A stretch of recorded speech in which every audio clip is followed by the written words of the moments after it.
अयोध्येच्या श्रीराम मंदिरातील कथित दान अपहार प्रकरणाच्या निषेधार्थ शिवसेनेकडून हनुमान चालीसा पठण व महाआरती।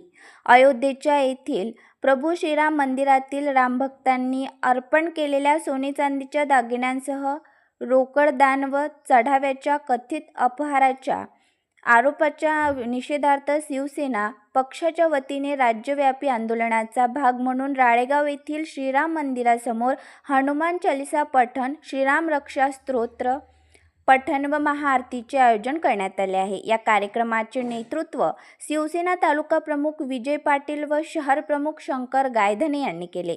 यावेळी उपस्थितांनी अयोध्येच्या येथील प्रभू श्रीराम मंदिरात भाविकांनी श्रद्धेने अर्पण केलेल्या दानाच्या कथित गैरव्यवहाराची निष्पक्ष चौकशी करून दोषींवर कठोर कारवाई करण्याची मागणी केली आहे। यावेळी उपस्थित वक्त्यांनी सांगितले की प्रभू श्रीराम मंदिर हे जगभरातील हिंदू समाजाचे श्रद्धास्थान असून मंदिरात अर्पण करण्यात आलेल्या दानाबाबत निर्माण झालेल्या आरोपांमुळे भाविकांच्या भावना दुखावल्या गेल्या आहेत। या प्रकरणाची सखोल व पारदर्शक चौकशी करून सत्य जनतेसमोर आणावे अशी मागणी करण्यात आली आहे।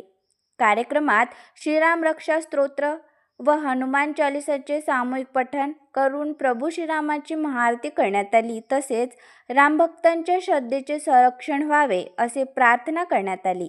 या धार्मिक कार्यक्रमास तालुका संघटक प्रशांत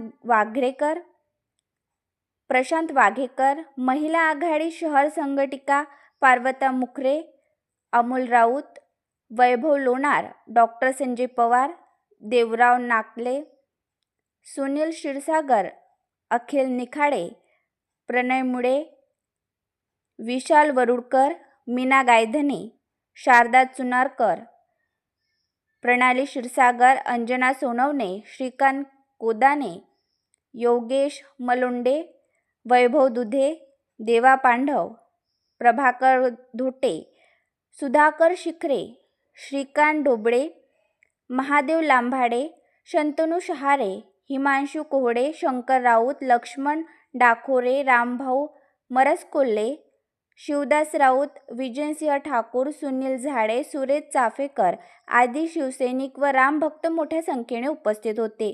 ब्युरो रिपोर्ट, आवाज महाराष्ट्राचे न्यूज, राळेगाव।